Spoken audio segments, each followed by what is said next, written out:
So hello everyone, and welcome to a new episode of the ASEN book presentation series, in which we showcase the latest books on nationalism, territorial politics, populism, and ethnic studies. This evening, we are looking at The Struggle Over Borders, Cosmopolitanism versus Communitarianism. I'm your host, Javier Carbonell, and I'm very pleased to have with us Pieter de Wilde, professor at the Norwegian University of Science and Technology, Trondheim, Michael Zürn, professor of international relations at the Free University Berlin, Oliver Strijbis, assistant professor at the University of Zurich. Unfortunately, Ruud Koopmans was unable to join us this evening. So thank you very much for joining. Thanks for having us. Before I start, I would like to make some quick announcements. So the first is that the call for papers for next year's ASEN conference, which has the theme of nationalism and crisis and will take place online from the 6th to 8th April 2021, is now out and is available on our website at asen.ac.uk. So please do apply. Recordings of our previous ASEN events are available on Facebook, on YouTube, and on our website. And lastly, the deadline for submissions for the Dominique Jacquin-Berdal Essay Prize for Early Career Scholars is November 30th. More information, as ever, is available on our website. So on to the main event. Today, we will have a conversation about our panelists' latest book, The Struggle Over Borders, which culminated the research project at the Wissenschaftszentrum Berlin. And in my opinion, I believe it presents a major theoretical and methodological advancement in the research on new cleavages. After the authors have presented their work, I will ask some questions, and at the end, the audience members will have the chance to ask the presenters any questions they wish by using the chat functions in both Zoom and Facebook. If you have any technical questions, please also ask them through the chat and we will assist you. Again, thank you for our panelists for joining, and I leave the floor to our guests. Hi everyone, my name is Pieter de Wilde, and I'll start off our presentation, which you should see about here. Before giving you a little bit of an idea of what we're doing tonight, I sketch a little bit where we started off from doing this research.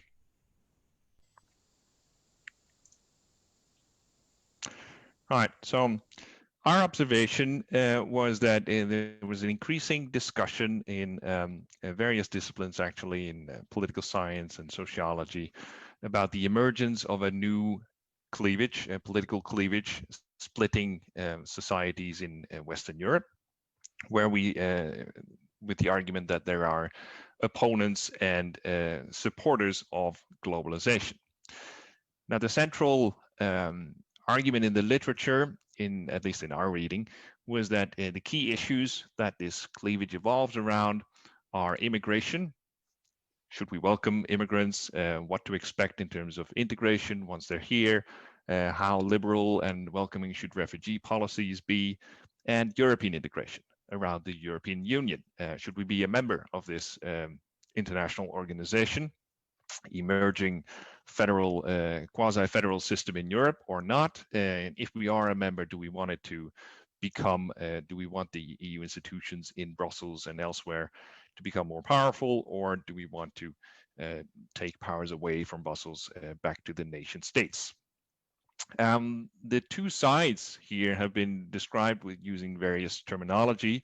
Famous from Lisbeth Hoge, Gary Marx, and co-authors is the Gal-Tan distinction, where Gal stands for green, alternative, libertarian, and Tan stands for traditional, authoritarian, nationalist. Hans-Peter Krisi, Edgar Grande, and colleagues have called this integration, so kind of opening up of the nation state towards a wider society, versus demarcation, setting the nation state aside from whatever international is surrounding it. And there's been argument that thin ideologies of either populism or sometimes called nationalism is what is supporting the opposition to globalization. When it comes to citizens' positions here, the key arguments is that identity and economic interests are important, shaping these interests. Much of the research so far has focused on various Western European countries, and mostly then so on electoral politics. So political parties campaigning and how they present themselves on the issues of immigration, European integration, sometimes trade included, what voter preferences are, how voter preferences are shaping votes during elections, and then comparing that in Western Europe. Obviously, there's been other research around, but this, in our perspective, was the central argument. So what we're trying to do in this project is to go beyond the state of the art in several directions. First, we wanted to investigate it, how thin these ideologies are that are supporting the two sides, and whether we might learn something by trying to take these ideologies seriously in the sense of a non-pejorative argumentation, that these are not just losers of globalization or deplorables, if you will, but what's really behind this, and how coherent and substantive are positions on this on these conflicts. And then we wanted to investigate to what extent globalization as a multifaceted, multidimensional process is really behind this cleavage. If that would be the case, then should we not observe related conflicts on other dimensions of globalization beyond just immigration and European integration or EU membership? So we looked also at trade, at climate change, and debates on human rights, with the idea that this is the crossing of borders of people, political authority, goods, pollutants, and remedies, and finally norms and values. And then, of course, globalization does not just affect Western Europe. There are many countries that have, to some extent, open economies and interaction with the wider world. And so we looked, how far does this travel beyond Western Europe, by studying Germany, the US, Mexico, Poland, and Turkey. The final way in which our project set out to go beyond the state of the art was the argument that centers of power are focus points for cleavage formation and conflicts, and that's why, since the nation state has been so powerful in shaping politics for such a long time, these cleavages can be observed at national level. But with globalization also comes the buildup of power centers beyond the state, and to what extent do we see a translation or lifting up of cleavage politics towards the supranational, international level? And we looked at the EU and the United Nations. So that's what we wanted to do today. After I've done here part one, I'm giving the floor over to Michael Zürn to discuss to what extent we go beyond the nation in findings and how that shapes this conflict. And then I will turn over the floor to Oliver, who is discussing citizens' opinions and political actors' opinions at various levels. And then I'll return a little bit to discuss what we find at the EU and UN level in terms of public debate, before finally handing over the floor again to Michael to discuss so what are the implications of all this for democracy. Michael, the floor is yours. Thanks so much. Thank you so much for being here and so much for this opportunity to present our work. My name is Michael Zürn. The most central concept in our work is cleavage, and we of course borrow that from the famous and very influential and seminal work of Martin Lipset and Stein Rocken. And in this understanding, cleavage is a sort of a dividing line within a nation which juxtaposes two groups that bundle issues together. And bundle these issues also in a sort of an ideology. This notion of cleavage, according to Rocken, Lipset, has essentially structured the party system in Western Europe since essentially the rise of parties. There are four cleavages, which we know very well, and where you at least see some elements of it still within the party system in Western Europe. One is the religious one, that's of course Catholics versus Protestants. And then we had later on a sort of a cleavage between center and periphery, which had a lot to do with industrialization. A similar cleavage between the urban and the rural. And then, of course, in the 20th century, there was an absolute dominance of one cleavage, and that was the class cleavage, a cleavage between capital and labor. And with this cleavage, you see this logic that we have a sort of a structural issue that is the division between capital and labor, which creates fundamental conflicts of interests. There is an ideology behind the structural conflict that is best described as socialism versus liberalism. And of course, there are also organizational elements and organizational groups that organize the two sides of the cleavage in terms of the party system. That's traditionally, no surprise, social democratic parties, socialist parties on the one hand, and liberal parties and conservative parties on the other hand. The common feature of all of those four, we label them now for the moment traditional cleavages, is that they were raising issues about how to organize a society. What kind of national policies do we want to have? Do we want to have free markets, or do we want to have a strong state intervention? It was very much cleavages about the order within national political systems. This new cleavage that is, in our view, increasingly visible over the last two decades is in that respect quite different. It is not so much about order within nations, it is very much about the borders of political communities. It is very much in our way of our conceptualization, it is very much about three fundamental issues, and that is, on the one hand, the issue of open versus closed borders. We put this in a dichotomy, but of course, that's a continuous category. But it is decisive that it is not only about immigration or trade or capital, it is the general issue: how open or closed do you conceive borders? And as you can see in this cleavage, most who are in favor of closed borders, let's say regarding immigration, tend also to be in favor of closed borders regarding trade. So there's a sort of bundling to that. The second issue, Peter mentioned that already, is: are you in favor of international institutions? Are you in favor of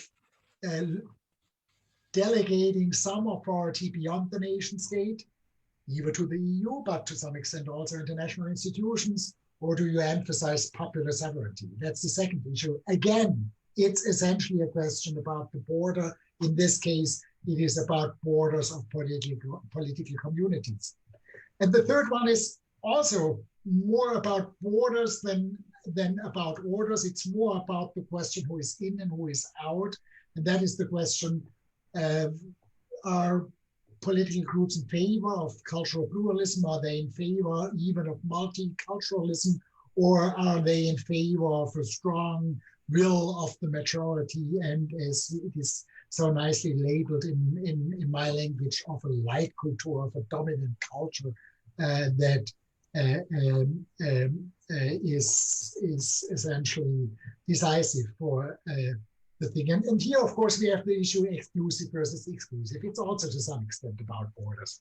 So in that sense, this new cleavage has this very specific feature that it moves beyond the nation, that it is not only a question of organizing a society, it's also a question about the borders of a society. And that, of course, has some implications, and I end here for our study. One has already been mentioned. Yes, we do compare nations. We do have a classical comparative approach, but we also take into account the organization on the transnational level and on the international level. So we also look at the European Parliament and the United Nations General Assembly in our claims analysis.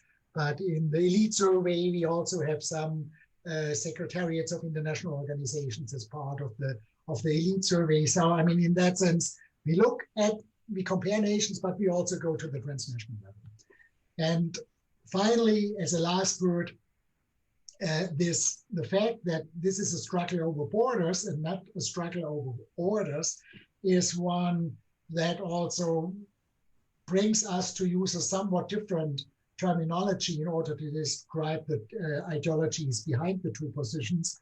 And we label this cosmopolitanism, which is, I think, quite acceptable and quite accepted, because it is essentially this notion of a world with at least loose borders and where each individual has rights on a universal scale. That's the cosmopolitan position, which goes with open borders, with supranationalism, and with cultural pluralism. And then on the other hand, we label the counter position communitarian. We know that there are some problems and some misunderstandings, because we do not want to say that communitarian theorists are supporters of the authoritarian populist parties.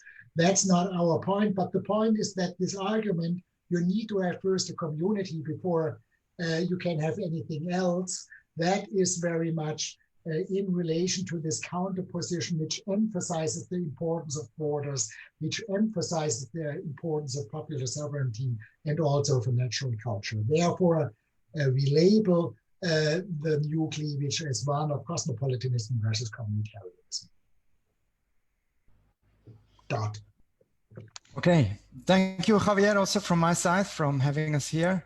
My name is Oliver Strijbis, and I will talk now about a bit more what we do empirically. So what we want to do empirically is explain positions, attitudes, identities that that fall into these boxes of cosmopolitan or communitarian ideologies. And we start out with what I would call is the standard explanation in this field, which is an explanation of economic interests. Here, the idea is that some actors, they have an interest in open borders. They are the cosmopolitans because they are positively affected by globalization in material ways. While there are actors that have less of an interest or no interest in this large trend of globalization because they are negatively affected by this social revolution. For example, owners tend to have more interest in globalization than labor, people depending on labor. Large businesses usually prefer globalization relative to small businesses. The export-oriented sector, of course, is dependent on open trade open trade borders, while domestically and maybe protected sectors are not. And what I think is most investigated with relation to this question is the premium of high-skilled workers in the context of globalization relative to low-skilled workers. However, we try to go beyond this standard explanation with two other explanations, and one is a cultural explanation. So we argue there are also cultural roots of cosmopolitanism and communitarianism. Here, the relation, of course, is more to norms than to preferences or economic preferences. Cosmopolitanism is related to this idea of universal humanitarian norms, and communitarianism more to these particularistic cultural attachments and solidarities. Of course, most value both universal humanitarian norms and particularistic cultural attachments. They don't need to stand in opposition to each other. However, in the context of globalization, we sometimes have to, or often have to, decide of which we want to have more. And this is part of this cultural conflict on globalization. And the cosmopolitans, those that are more in favor of or they want to give more priority to these universal humanitarian norms, this is not evenly spread, right? This is part of a world culture, upper class, or at least educated middle class culture with a strong Western bias, and Western is here mostly Anglo-Saxon or maybe US American, and also related to some parts of the US, of course. So this cosmopolitanism and communitarianism as culture is then more related to the life worlds and the transnational and the international within these life worlds. So we expect, for example, that actors that participate in transnational or international networks, that they are more socialized into this cosmopolitan world culture. We can go even a bit further then and relate this, this cosmopolitanism to status. And with the famous concept of Bourdieu, we might want to call cosmopolitanism then as cultural capital, or as a form of class consciousness. And to put this with the somewhat provocative sentence of Calhoun, it can be called the class consciousness of the global travelers. What I like about this is it's actually not only about the international elites, it's also other individuals that travel often, that are more socialized into this culture, such as migrants. There is a third explanation for variance in attitudes, positions, preferences, identities related to cosmopolitanism and communitarianism. And this is a political logic. Here, this conflict is one over decision-making power. So with globalization, social and environmental challenges have shifted to the global level, and it makes lots of sense to then address these problems, or maybe they can, many of them can only be solved at the global level. However, at the global level, we don't have yet the same standards in terms of accountability that we used to have at the level of the nation state with elections and directly elected parliaments. So while the two also do not have to be in direct conflict all the time, again, there is often, we have to choose if we want to have more of the former or of the latter. And this is what is in a political logic at the center of this conflict. Now with globalization, political decision-making power moves from national parliaments to also to executives, but mostly then I think the shift is clearest that it shifts also to supranational organizations, intergovernmental summits and bodies and regulatory agencies. So the actors that are related or positioned in one of these two camps, they also have different interests with regard to shifts in decision-making power. So for example, supranational executives, global business leaders, experts, and so on, they are empowered by globalization, while nationally elected MPs are not. And therefore, we would expect them, according to this political logic, to be less in favor of cosmopolitanism, of globalization. Now, so we wanted to go beyond this economic logic, which I think is the standard. Of course, others, and we rely heavily on them, have put forward some cultural and political logics behind, but we take this and try to investigate also these explanatory theories empirically. And in order to do that, we also want to go beyond political parties mostly. I mean, most part of the cleavage literature is related to parties. However, so if power shifts from national parliaments, we also have to investigate other political actors. And since populists claim that with globalization, there is an antagonistic relationship between the people, and populists think of the people as a homogeneous body with homogeneous preferences. And they think of the elite as also such a homogeneous group with the opposite preferences. the elite with cosmopolitan preferences and the people with communitarian preferences.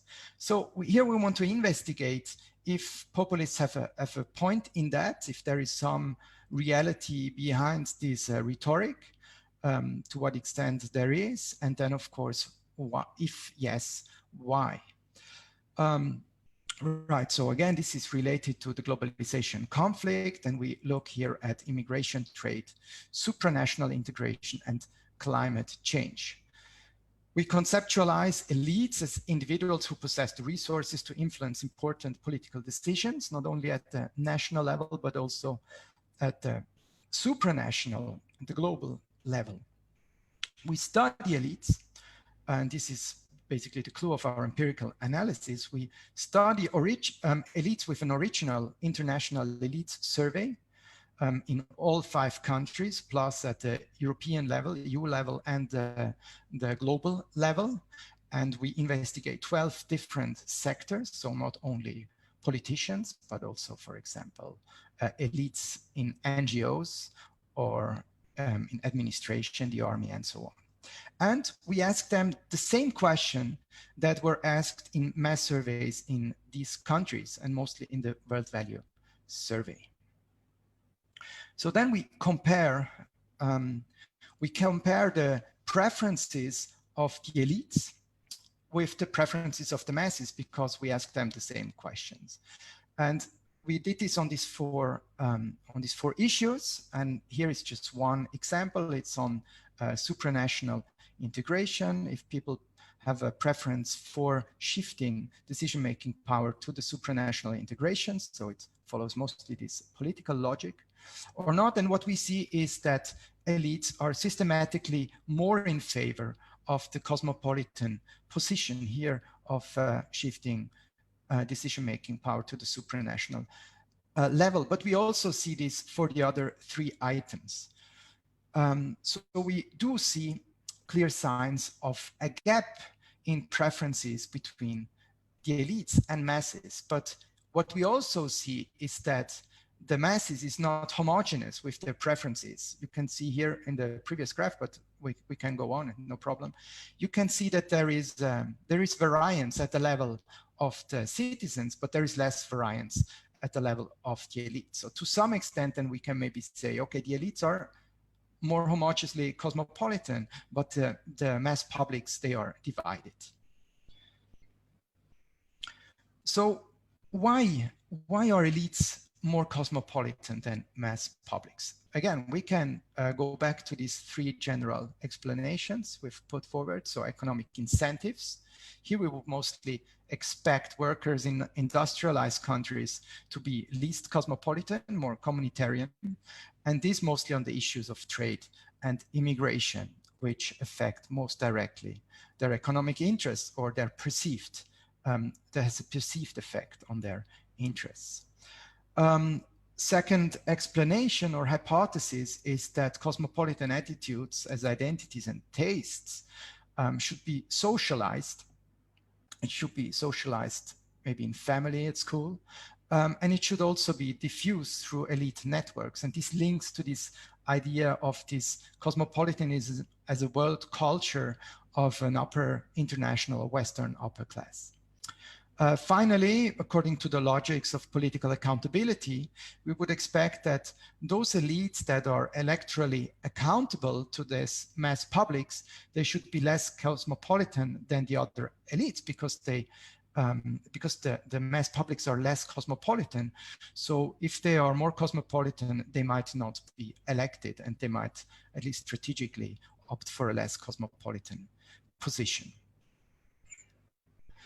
Now we also study, or in order to investigate that, we study variance in preferences, again, on these 4 issues within, not only between elites and mass publics, also within elites. And I give here just one example of such an analysis. We look here at immigration preferences, and this was quite a large model in the book. So I visualized that with a simple coefficient plot. And what we see here over the 4 issues is that especially elites that lived abroad or had transnational contacts, for example, at work, they are systematically more cosmopolitan, more in favor of open borders here for migration than those that have less of this experience or less in these international elite networks. Also, we see clear signs that socialization matters, because it matters less in what sector people work. I've chosen here business sector, trade union, and political sector.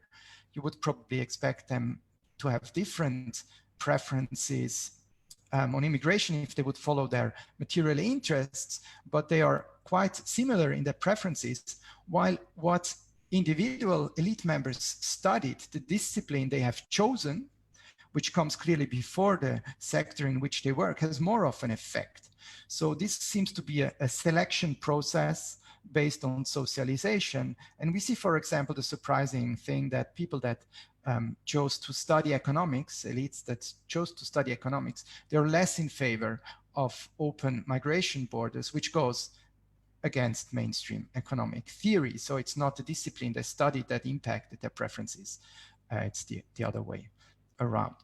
So we have quite a bit of empirical evidence, and this evidence again shows that elites are more cosmopolitan than mass publics in all 5 countries. But in opposition to what populists say, the masses are divided on these issues. There is also a large bulk, of course, of citizens in these countries that also have cosmopolitan preferences, and it's not only the elites. So if elites are more cosmopolitan than masses, it's on average. Economic incentives could not explain so much who adopted more cosmopolitan attitudes. It can explain some variance on trade, but not much on the other issues. Political accountability also had little effect, although I must say this part of the study is maybe a bit less efficient in testing this hypothesis. Peter has some better data. He will show something, I think, later on that. So we don't find much of that, but it has to be taken with a grain of salt. And our strongest finding is that cosmopolitan attitudes are probably best explained with socialization and with transnational experience. And I think this fits mostly the cultural explanation of cosmopolitanism. Cosmopolitanism seems to some extent be something called cultural capital.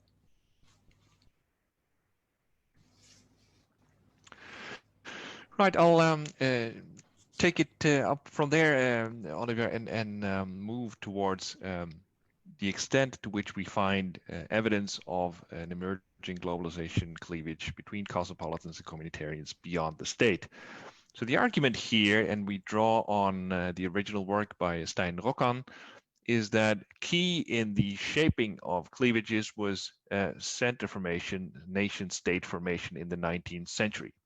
As the nation state became more important for people's daily lives, became more empowered to affect them in all kinds of ways in their work, but also, behind the front door of their homes on things like domestic violence and education.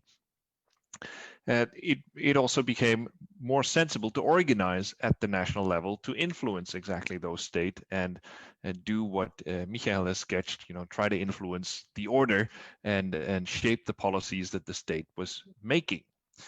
So the more powerful the state, the more pronounced or manifest cleavages became, and people tried to organize at that state level to influence it. A part of globalization then is conflict over how the state deals with opening of borders and interaction with other nation states. But another part of globalization is the actual weakening of the nation state as a social, economic, and cultural container. So it became more possible with globalization to leave the state. And in that sense, you might expect there to be a kind of decrease in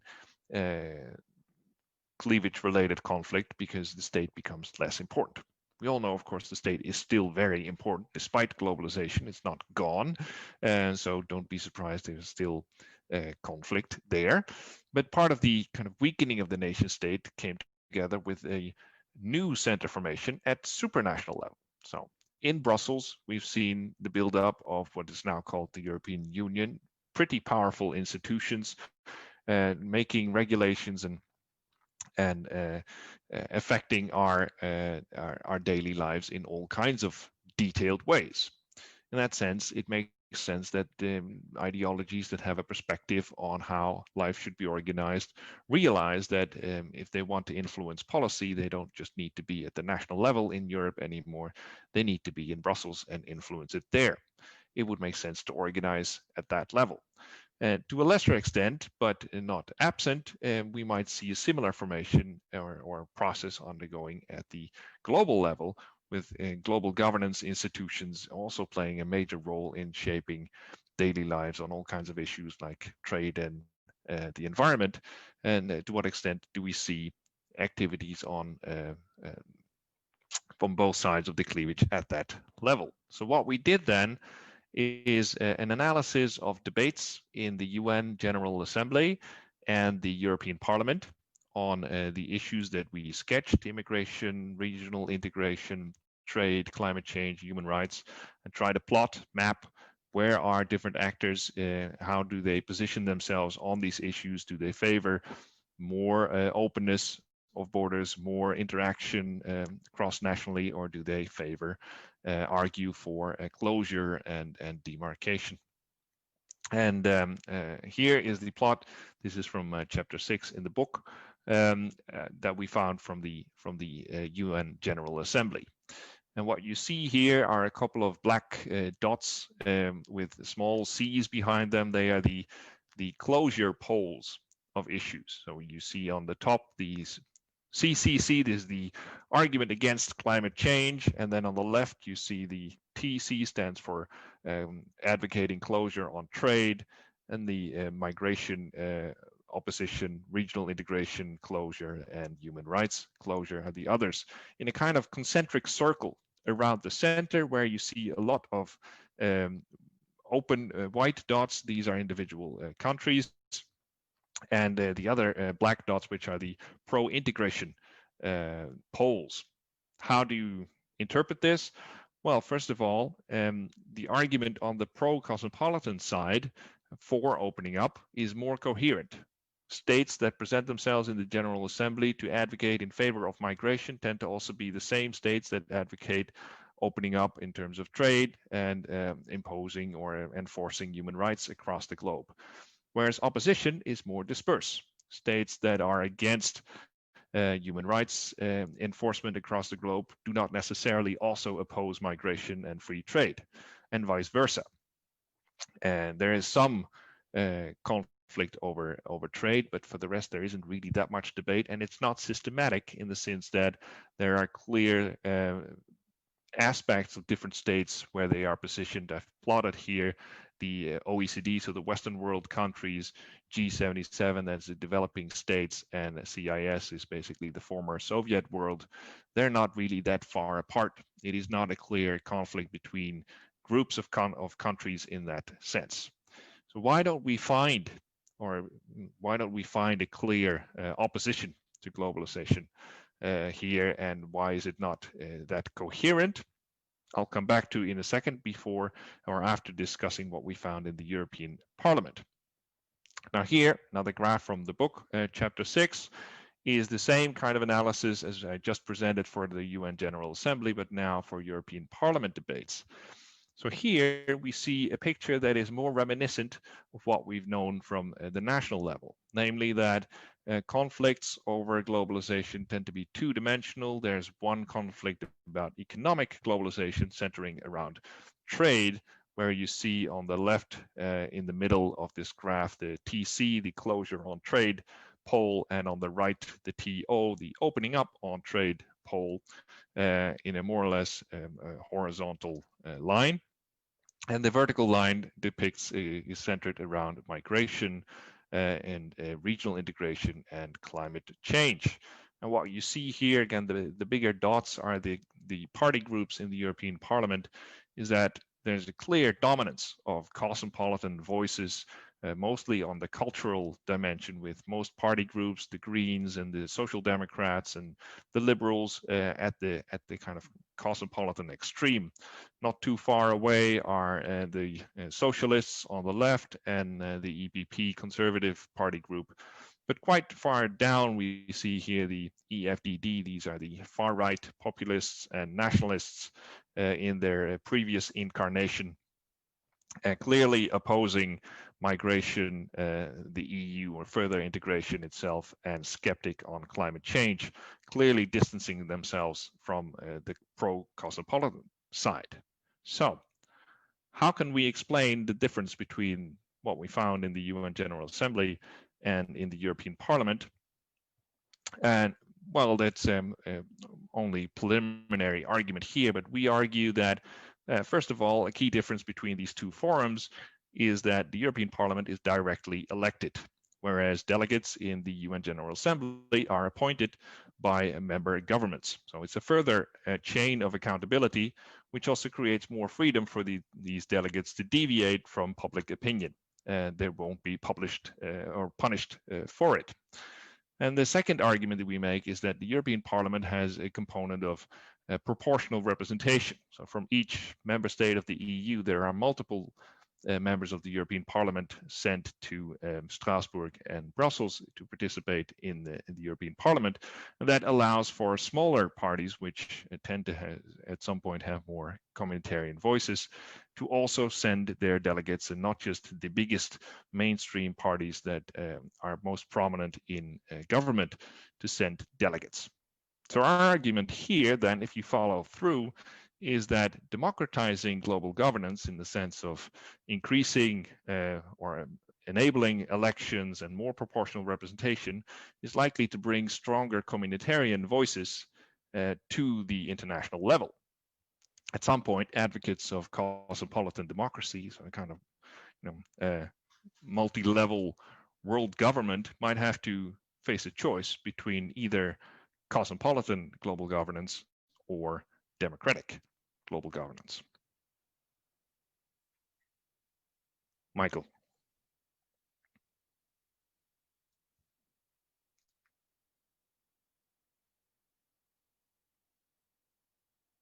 Sorry, Michael, I believe you're muted. Michael, Michael, I think you're muted.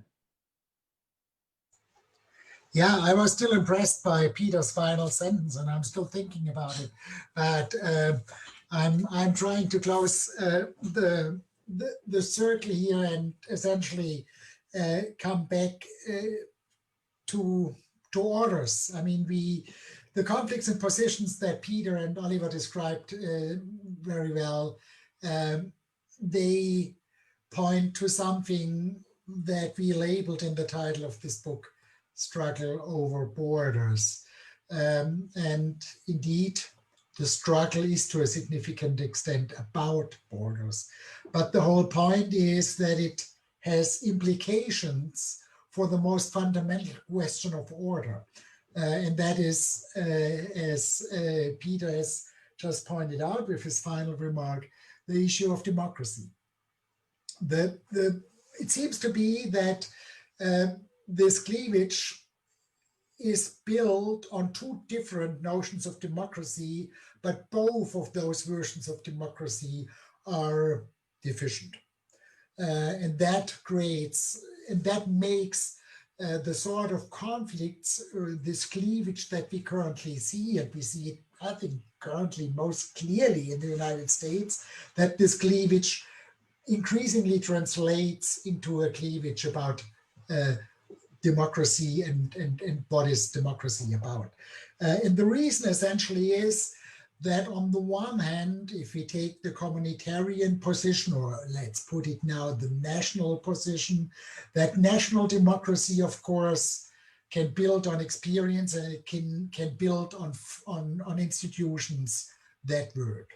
It can build on parliaments, on parties, on elections, and all that. So, I mean, the communitarian argument, well, let's be careful in delegating too many of those issues to international institutions, because that weakens and is hollowing out democracy is, of course, a very significant argument because it makes, for example, national parliaments relatively weak, and they very often essentially translate international decisions into national legislation. That is the communitarian claim, and it is very strong regarding its institutional argument. However, it is weaker when it comes to the normative foundation of the argument. If democracy is that all those who are affected by a decision should have a say in this decision, then of course, in a world of globalization or in a globalized world, any decision of the major states will have many implications for the rest of the world, for the global, so to speak. Of course, Chinese decisions have enormous impact on the world. American decisions do have enormous impact on the world. And I mean, the most clear-cut example is those poor people living on the Pacific Islands, which lose their islands because the European, American, and some Asian countries have made no decisions about climate policy, and therefore they lose their existence. And any normative sense of democracy would say those people should have had a say in those decisions that lead to the loss of their country. So there's a normative problem, and this normative problem is what cosmopolitan Democrats essentially take up by saying, well, we not only have to make those international institutions strong, we also have to democratize them. Daniele Archibucci has always made this argument, we have to do both. We have to democratize, we have to internationalize national societies, and we have to democratize international institutions. But then, of course, there is a feasibility problem. We still have enormous problems to imagine how a global parliament would work. There are no global parties. We have no idea in general how interest aggregation could work on the global level. And we have no idea how, in the absence of a global public deliberation could work. In that sense, the cosmopolitan democracy, while having normative strengths, does have significant feasibility problems. If you take those two things together, if you take the equation together, that essentially means we have a cleavage with two sides, and both sides have a sort of a weak conception of democracy. They cannot put forward a strong democratic argument, and that, of course, makes the whole cleavage to a normative problem for politics in our times. Thank you very much. Thank you. Thank you very much for this presentation. It was very, very insightful. I would like just to remind all the audience members that they can ask any question using the chat functions both on Zoom and on Facebook, and I'll pass them on to our panelists. But before we do that, I would like to make a question. So the book focuses on understanding the new political conflict and basically conflict is focused on understanding a new cleavage. But I was wondering what you could say about the consensus across these cleavages that you find, maybe in particular to national identity.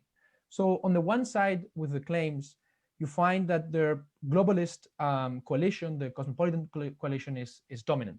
But on the other side, you find that in terms of focus, all the claims are national in focus. So the actors in these four coalitions tend to call on national authorities to act, identify policy questions mostly as national rather than international problems, and claim to defend national constituencies.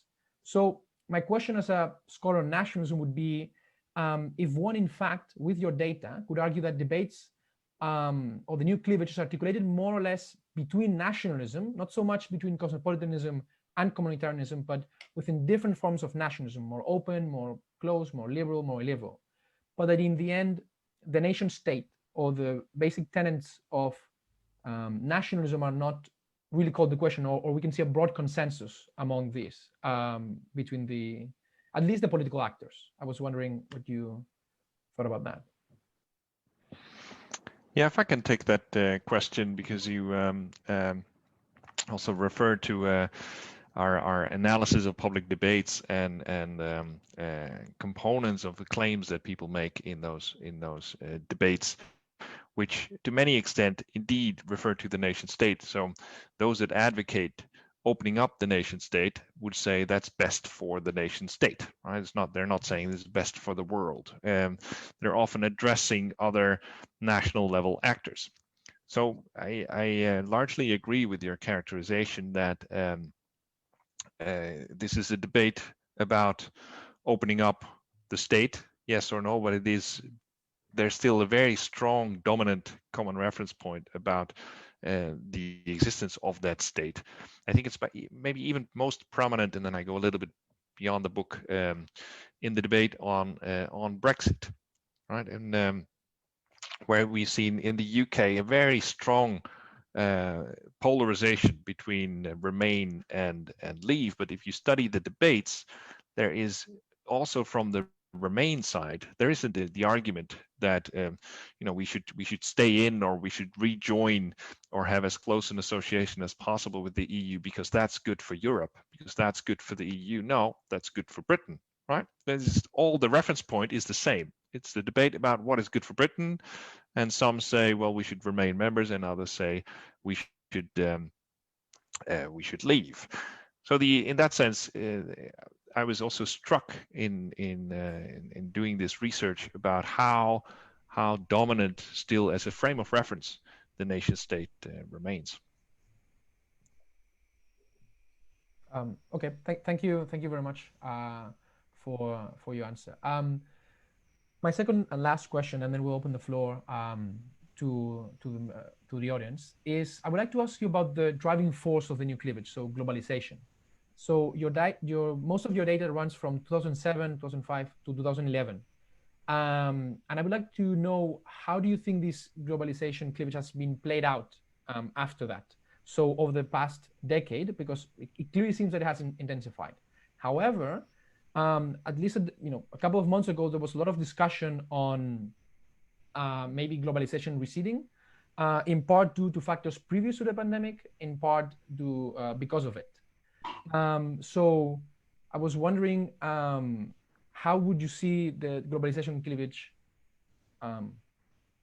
evolving, and to what point, if globalization changes or shifts or recedes, what happens with all the other driving forces of this new cultural cleavage that are pointed out by other scholars? So I'm thinking about advanced capitalism, amateur welfare state, digitalization, climate change, the transformation of the role of the women's society. So is globalization the overarching force driving all of this, or are these to a point independently producing the same cultural cleavage?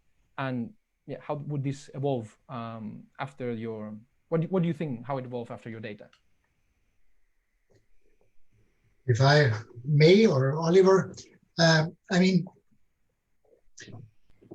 you are asking an extremely good question. Thank you very much. And to some extent, probably we won't agree in responding to your question, because they reach already to some extent beyond our common study. I mean, regarding globalization, on this issue, if you look to this Zürn data about the development of globalization, I mean, it's true that the rise has slowed down even before Corona crisis, but I mean, there is still growth, there is still more globalization, and it is not going back or something like this, at least if you look to this data, which goes close to 2020.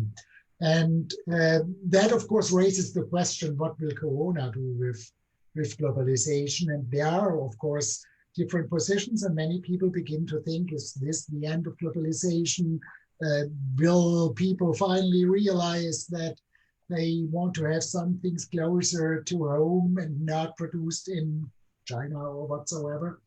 I mean, here I personally have my doubts, because I mean, when this crisis is over, and let's assume it will be maybe over at the end of next year, then people will look at their budgets, and the states will look at their budgets, and then they will see that Germany is probably then not much below Greece before the financial crisis, and that will be the moment when people will start to think how to save costs. And in that sense, I would be very surprised if after the end of this thing, we see an end of globalization. We will have some specific measures regarding maybe health policies, and clearly we see a digitalization with maybe less traveling, but the digitalization will be also used to communicate across national borders. So in that sense, I would have my doubts that we see the end of globalization. In any case, Empirical Data State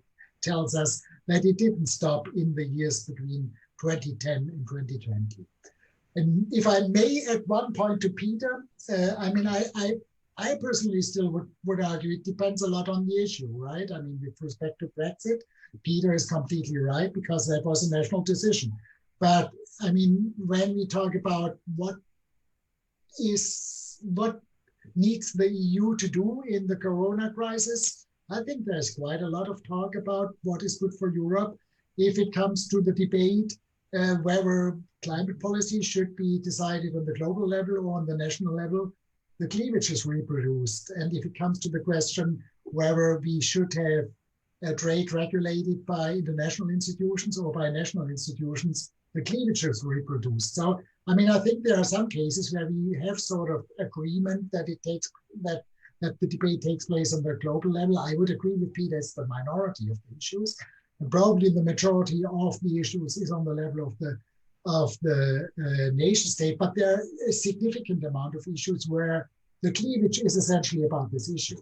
And in the end, the cleavage in Brexit is also about this issue. I mean, where should the decisions be made, on the British level or on the European level? And yes, even the Remain people said, yes, it would be good for Great Britain if it would be made on the European level, but it's still the argument that it should be made on the European level. Can I also jump in on that? Of course. Because I understood like two questions. One is how sure we actually are, even in the book, that this is driven by globalization and not other macro processes. And the other one is more about the future.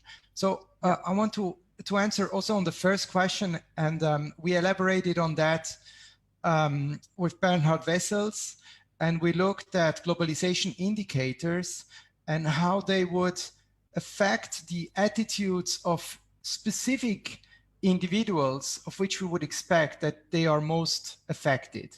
And we did find, so this was cross-national, but it was multi-level. So we tried to identify the causal effect mostly by going down from the macro level to the individual level and look at specific groups within society. And we did find that globalization, or some features of globalization, are driving these attitudes, at least of the public masses. Also with Peter and Joshua Helmer, we have a more qualitative, more small n study looking also at variance in levels of globalization and its effect on electoral linkages, and we find something very similar. So I think there we have some evidence that globalization is driving these cosmopolitan and communitarian attitudes. About the future, I just want to bring up that I think, okay, what we see in the Corona crisis is how powerful the state still is. At least the state can make decisions. Whether the decisions really impact so much everyday life of the people, especially talking now in Switzerland, is less clear, I think. We are so affected by the decisions made by the surrounding countries. But Corona crisis is more as a cultural phenomenon. It's a global experience, I think. And I don't think that it reverses here cultural globalization, at least. I think it's even strengthened it. We will be able to talk with almost everyone on this world about a common experience, and how we experience it probably different, but we share more than we did before Corona. So I think even Corona crisis is only reinforcing this process of globalization. Okay, I mean, to be honest, I had the secret hope that you had more research done after 2011, and so that maybe you could, give us a bit of a heads up to illuminate that. But I mean, thank you very much for your answers. We'll go on to a couple of questions from the audience members. And so Thomas Gumenos asks, would you say that your research results are compatible with Hans-Peter Kriesi's et al. 2006 conclusions? So in the sense that the masses are divided between the leftist and populist right poles, whereas the elites are closest to the more centrist neoliberal pole. Sorry. So masses divided between leftist and populist right poles, elites closer to more centrist neoliberal pole. So I take this one, I guess. So hi, Thomas. Great to have you here, and great question. So I would say partially, I would agree more on the side of the mass publics that they are divided between these two poles. But I don't see that elites are on a neoliberal pole. They are more on a cosmopolitan pole, which surprised me to some extent, that they are not more divided between a cosmopolitan and a neoliberal pole, that I did not find more divide within the elites between those who want economic globalization but no political and cultural globalization, and those that want to have, or not global, maybe opening of borders, I should rather say, and those that want to have open borders on all levels, or maybe those who want to have closed borders at the economic level and open at the cultural. So I was actually quite surprised that there was not so much variance regarding that. And even when I looked at specific actors where such as trade union leaders, business leaders, and so on. So I found really surprising how homogeneous cosmopolitan the elites were. Of course, they are not fully homogeneous, but surprisingly homogeneous, I think. I fully agree. And I just want to add on the other thing that in my reading, Kriesi et al. 2006 and especially 2012 is influenced by the Southern European experience, where we have the rise of some of the leftist parties as a response to the financial crisis. But if you look at the period between, let's say, 2012 and 2020, there's of course a further rise of the authoritarian populists on the right, so to speak, but they are mainly confronted with centrist parties. In Germany with the CDU, in the US, I mean, Joe Biden is probably no real leftist politician. And what we essentially see is a decline of the real leftist parties since 2015. So in that sense, on the national level, I more see also the sort of divide between those who are more on this, in our terminology, communitarian side, and the centrists that are very close to the elites, about which Oliver just talked.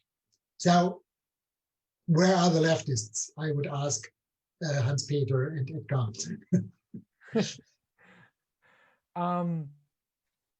So we have another question by David. So this looks like a pretty fundamental division in society. Doesn't that suggest that a pretty negative outlook for the future of good social relations? So how would you go about bridging this gap, this polarization between these sides on this new cleavage? Both, I mean, I think the question would be both empirical, how do you think it is, and normative. Because you mentioned the problems, Michael, of both cosmopolitan and communitarian, but what about middle ground positions? Are they, or what could we explore there?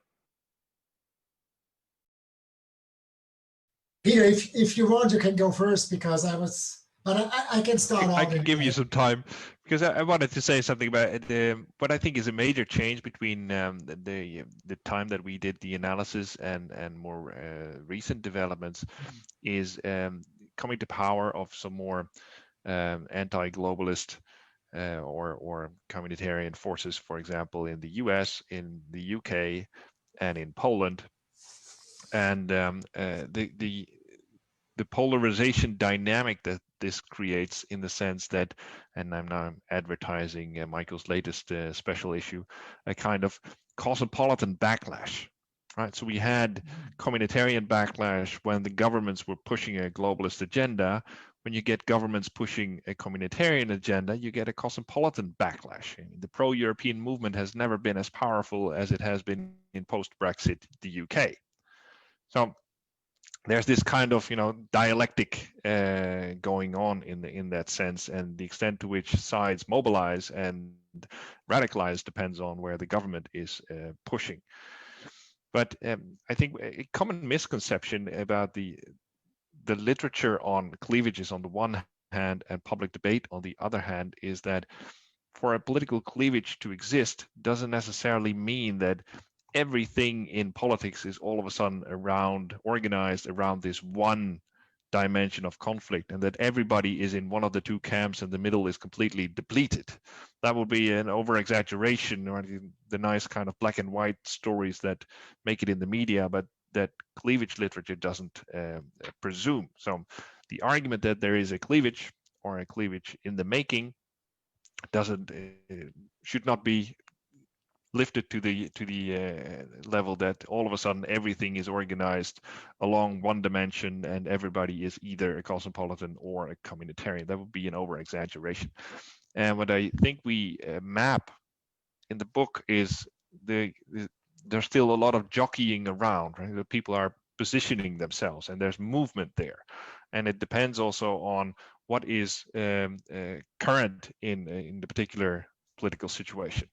If you look at the extent to which the EU referendum, for example, in the UK has generated discontent and polarization within that society, it's huge. But it was the same in 1972 here in Norway when they had a referendum on membership about the EU and there was a no decision. People got divorced over the issue and it ebbed away afterwards. So these things come and go, and the salience or the extent of polarization might be very fierceful at some point, and then a couple of years later become less. So this is also something that shows when we go a little bit beyond Western Europe, where you see some of the elements like strong elite consensus that Oliver sketched is very similar. But on the other hand, there's not the kind of similar linkage on communitarian mobilization that we know from far-right populist parties in Western Europe, for example. So there's still a lot to explore and diversity over time and across countries and across issues that we've only begun to start mapping here. And on the normative side, let me just add, I probably would argue, and that is very much in line with Steinrock and the other great Norwegian, that cleavages are not something bad. I mean, we started out with this history of cleavages, and it tells us it has been a permanent feature of all Western societies, and it's probably very hard to imagine an open society without conflicts or without cleavages. In that sense, the first argument would be, no, it's no problem. It's very hard to imagine that there's a society without any cleavages. That has something to do with the sort of dialectics that Peter was talking about, that every movement, to cite Newton, creates its counter movement. But then again, I mean, I have to admit that it is somewhat hard to imagine that that the global world can solve its obvious problems if we are permanent having a struggle with the Trumps, Orbans, Bolsonaro, Erdogans on one side and the rest of the other side. I mean, that does not look like a very efficient way of moving forward and handling the problems of world society and the globe. In that sense, of course, there is an element of a threat in this specific cleavage, but cleavage as such seems to be quite normal. So, but I mean, maybe we are wrong and it does not turn out as a long-term cleavage. Maybe we live, it will turn out as a backlash that is over after 15 years or so. maybe it turns out that it points to the end of liberalism. This cleavage, and the wrong side will win. I mean, sorry for this normative statement, but maybe it is a cleavage for the next 50 or 16 years. And then the question is, as it has been with all cleavages, will societies be able, will we be able to develop and identify mechanisms with which we can civilize the cleavage? I mean, why we lived so well with the capital labor cleavage in the second half of the 20th century is essentially because we were able to civilize it. Thank you. Thank you very much for these insightful answers. Let's go on with the questions. There are a couple more I would like to make. So the first one is by Camille Cheaheb, and she says, I think it's a question directed to you, Michael. I have a question regarding the statement, democratizing global governance make it less democratic. So if the panel could expand on this idea in the notion of the context of Europe and international relations. That was Peter's statement. Oh, sorry, apologies for that. The argument is not that democratizing global governance makes it more democratic. The same question, so now. The argument I was trying to make was that from the analysis that we did on what's going on in debates in the UN General Assembly and the European Parliament, we theorized that once you start democratizing these forums in the sense of bringing in more directly accountable electoral relationships and proportional representation, then you also bring in more communitarian voices.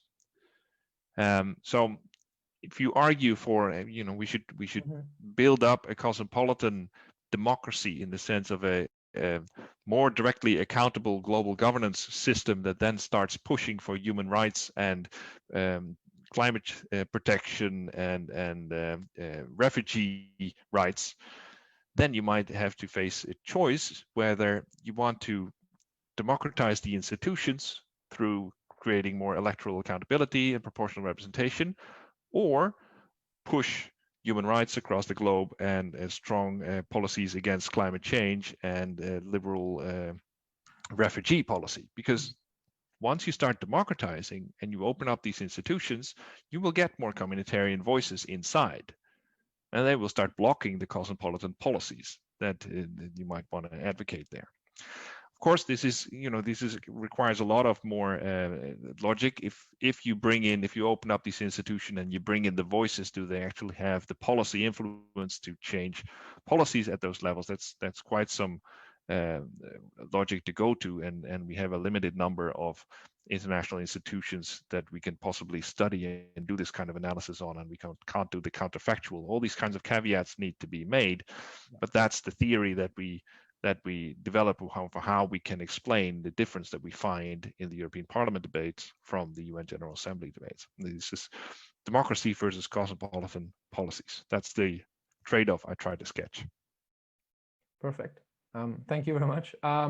So Luis Cornago asks, given that the mass seems to be pretty divided on these issues, what do you think that the implications of your research are in terms of the ability of parties to build electoral coalitions? So he's thinking particularly on the ability of mainstream left and mainstream right parties to build socially diverse coalitions within the context of these new two cleavages, or in the economic and the globalization cleavage. Hi, Luis. Great to have you here. It's quite a while, but you could have asked the easier question, though, I think. If Michael, Peter, if one of you want to jump in on that, I have to think a bit. Okay, what I found very interesting is what the European Commission has recently tried to make a new pact that is tough on climate change and tough on migration. So try to find a majority that wants to kind of build up a fortress Europe, protect Europe from, or limit access to Europe from outside, and at the same time pushing for greener policies and global climate change protection, with the idea that you might find majorities on both of these issues and thereby occupy a middle position. I think it's very interesting, and it's a little bit too early to tell and see to what extent the Commission can push its Green Deal with the whole Corona thing messing it up. But the idea that it's better to take mixed extreme positions in a kind of common package than it is to take the middle ground on all issues, I think that's a very promising route forward.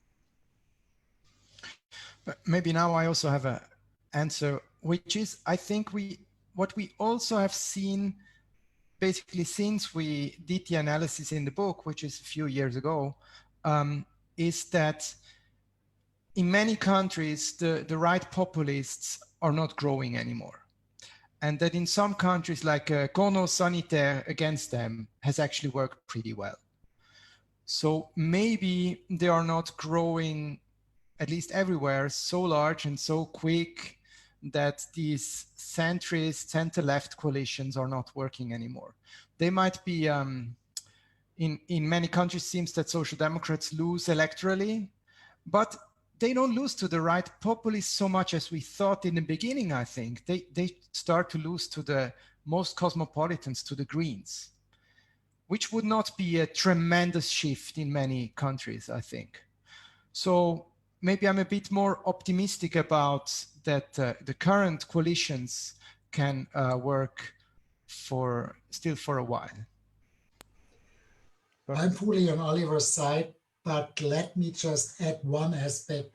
It probably depends to a significant extent on the electoral and the institutional system. I mean, in a proportional voting system, I think Oliver's strategy seems to me quite hopeful, to have a strong cosmopolitan coalition essentially, that leads to some extent to a radicalization of the authoritarian populists and thereby even make them weaker over time. I mean, that's something that we can observe at least in some of the Western European countries with a proportional voting system.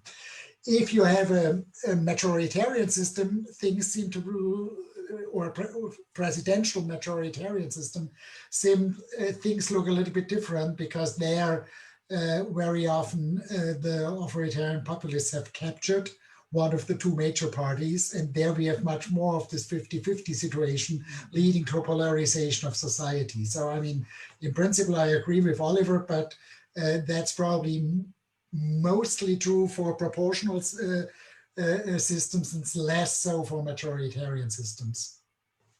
Yeah, thank you. So the last two questions come from Sina Ozdemir, and they're posed, one to Oliver and one to Peter. So the first one to Oliver is, why do you have, if you have a hypothesis about why the elite is, on average, more cosmopolitan, even in places such as Turkey, where the ruling elite is more communitarian? So I guess I'll let you answer first, and then I'll ask the final question to Peter. Yeah, so I think what is important is that in our analysis, the politicians are only a small part of the elite. And they were the most difficult ones to get interviewed. So when we talk about the elite, is not only about leaders, political leaders. It's also about them, but it's more about elites in other sectors as well. And I think they are still more cosmopolitan, also in Turkey and in Mexico, countries we analyzed. I'm pretty sure they are still more cosmopolitan than probably the governments. And so our explanation would really be because they are, in the context of globalization, they are within transnational global networks, and the norms, the cosmopolitan norms, I also personally, this is a normative statement, I think they are stronger than the communitarian ones. So this is also why they diffuse pretty well in these networks of elites. By the way, we also see strong diffusion over the last, I don't know, like 40 years or so, of cosmopolitan norms in migration. Migration policies have become more liberal, and I think this is not what we often have in mind, but they have become clearly more liberal. And the best explanation I've seen so far is actually because of diffusion of these cosmopolitan norms. So I would explain it this way, but I agree. I would expect now, if I would read you the analysis, maybe more a division within the elites, between the political elites and the other elites in some countries. Perfect. Thank you. So the last question to Pieter. So Zina asks, what is the likelihood of finding closure arguments in political bodies that are a form of authority beyond the nation state? So I think she's thinking about the European nation or the UN, especially if communitarianism is a reaction to the liberal script or to cosmopolitanism. So if she asks if it's not more plausible to see such a position in the home field, for example, the national parliaments. Yes, to an extent there is, but and we also see that that the mandate reflects in the arguments that that people make. So members of the European Parliament elected formally on a European mandate also tend to refer more towards a European constituency. Right? They're presenting their arguments as good for Europe, whereas the people with a national elected mandate present their arguments as good for the nation state. And here's a bit of a tricky thing, because the UN General Assembly consists of national delegates in a global forum. So they have the kind of split argument there. But I think it's there's an interesting component of kind of institutional possibility to design the arguments that people make by giving them a particular mandate, and that cultivates a particular frame of reference. But I didn't see in the analysis any objections of people to go against even the system that they have. I mean, you have dissenting voices in the UN General Assembly arguing against global governance, against what they see as infringements of national sovereignty by the West or the liberal world order, and you have the same in the European Parliament, more so in the European Parliament, because you have a larger representation through proportional representation of far right and far left fringe parties. Okay, thank you very much. And with that, I think it's time to end the discussion. So again, thank you very much for joining us. And thank you to all the members of the audience for the questions. I would like to remind everyone that we have more book presentations planned for the following month. So for example, we have an interesting discussion on territorial politics in Spain with Caroline Gray on at the 17th of December at the same time. Please remember, everyone, to follow us on social media to be updated about events, deadlines, and papers, and call for papers on nationalism studies. And thank you very much for joining. And thank you very much for the discussion. It was fascinating. Thank you, Javier. Thank you very much. That was great. And thank you. Wonderful questions. Thanks, everyone. Also for me. Have a nice evening.